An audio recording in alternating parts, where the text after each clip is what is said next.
playing in the first time, Dumnodi, and they are playing the final against Ghana. They are playing in the final for the first time. You see, these are different destinies. You can't say because you can't say because when we qualify for this tournament, we know we are almost crashing out in Cote d'Ivoire. In fact, we were almost pulling out. The NFF wanted to pull out. They said it was not an important tournament. They wanted to pull out because there was no fun. Made a lot of noise. We made a lot of noise and said no, it's not good. And thank God that they listened to the voice of reason and they continue. If not, we would have pulled out. This opportunity wouldn't have been there for us to see Ejike Ozoyi, the Shehu Abdullahis, the Odulamis, the Rabi Walis. And thank God people upgraded this competition. It would have been a different proposition altogether for us. But we must say this, that the Ghanaian team that got to the final played at the Wafu Cup. They were the champions of the Wafu Cup. So you can't take anything away from that. The same Wafu Cup we pulled out from. We said there was no, we didn't take it for. So this is where we could have played the Wafu to defend the NFF, because these boys were in the Eagles, played Ethiopia, played a friendly against Italy. There was no way 2 days after they will come back and start playing in the Wafu Cup. The friendly match against Italy, how many days after the game against Ethiopia? It was 2 days after. The business was done. Yeah, 2 days after. But he still went to play the game. So if it was Wafu that made Ghana win, then it didn't have too much impact because they needed penalties to beat us. They needed penalties to beat us. Should have made them very convincing side in the competition. It doesn't play out like that. But you want to see that these Ghanaians have been together. They've been playing top flight tournament. Just 3 weeks. They should have overwhelmed us in that game. No, you don't take that. Don't take that to measure the performance of the Ghanaians. It's not always like, but we'll give them credit. Maybe they would have played on duty because this was a team that got 1 man sent off in the 69th minute and they played all the way to the almost 1 hour of football without conceding. We give them credit for that. But for me, that we didn't play the Wafu is not a good reason. I'm not saying that's the reason, but let's say this Ghanaian side played the tournament, they won that tournament, and they still remain the same set of players. And it must have given them a lot of confidence anyway. Winning the Wafu must have given them plenty of confidence. It must, and psychologically, Ghanaians are fired up anytime they take on Nigeria. That's the derby. But on Saturday, Yemi, Libya, Ghana, 2 teams that needed penalties to win the semi-final games will be in Saturday's final. People are saying, look, we are going to have another long drab encounter that probably end with the odd goal or a penalty. As a matter of fact, all the matches Libya had played in the knockout stage, they won by penalties. And Ghana beat Nigeria by penalties. So both teams, you know, if you get to that, they are well experienced. They beat Gabon on penalties. They beat Zimbabwe on penalties. That's the strategy. Yeah, it might be. I don't know. I don't know. A Nigerian final would have been better anyway. But it looks like that final might not stretch. I just have a feeling it won't get to penalties. I have a feeling 90 minutes. It's going to be Ghana. They're going to they're going to muscle. That's the word. They're going to muscle. Have you seen the Libyans? They will muscle the Libyans. You think the Libyans are can muscle? The confidence they have gained so far by beating Nigeria, going to their final. Beating DRC. DRC was. I mean, because they will take so much from this game that you have to play against a Nigerian side with just 10 men and you're able to go all the way. So, but they'll be missing a lot of players through injuries and suspension. But they still have some guys on the bench. But they're in the final. Once you are seeing that cup, that trophy being displayed, once you are seeing the trophy being displayed, everything washes out of your system. You have fresh air, fresh blood, and you're ready to go for it. Yeah. So you're putting your money on Ghana? Yes. On Ghana? Obviously. Okay, all right.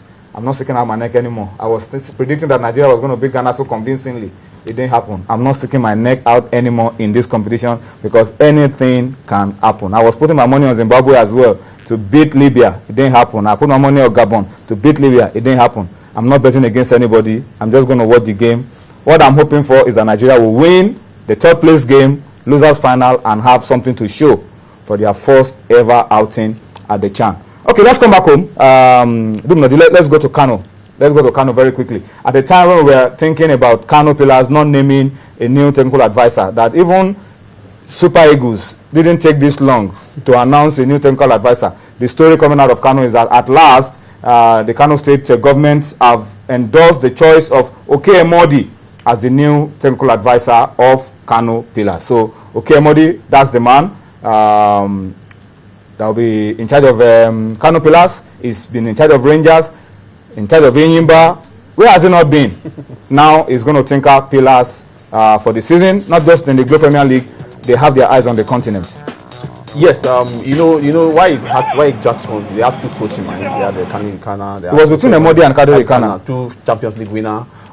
They set up a committee to to assess their credentials, assess their credibility. I don't know what the committee will be doing. These are guys that have won the CAF Champions League at 2 different points in Enyimba. So what are you expecting? Former African Best Coach of the Year. You can't take away. I don't know what kind of work we want to do, but you see a tough choice for this guy when you have 2 guys who have one of the strongest pedigree in Nigerian football, but they have to settle for this man because this man is still active. The other man has gone out of football, came back, he said he's going to be at this club, so he's not settled. He wants to retire his family life. This was Okemodi at his time with Enyimba. That was 2009. When we were preparing for the Federation Cup final, and then he left for Rangers. Didn't have too much success, but he's a hard worker. Yemi. Yeah. He's been CAF Coach of the Year before, when he led Enyimba to winning the CAF Champions League. Seasoned campaigner, if the best Nigeria can offer in terms of coaching, you have to mention Okemodi. And if you're looking towards achieving what Enyimba has achieved, dominating the local scene and going onto the continent and doing well, you need to look at how they did it and who were the coaches that were part of that golden era, so to say. So, like you said, Kadri Kana and Okemodi, and Okemodi being the more active one stands out, and you pick him. It just is a strong show. It's a strong statement from Kano Pillars. Should take them seriously. A signal of intention that this season we want to continue dominating, and of course we want to do well on the continent. Well, he's going to be assisted by a coach who assisted him at Enyimba, Abdullah Makaiba. So their synergy will still be together. Kabu Bale has to on the bench, and I hope he achieve a lot because you look at Enyimba and Kano Pillars.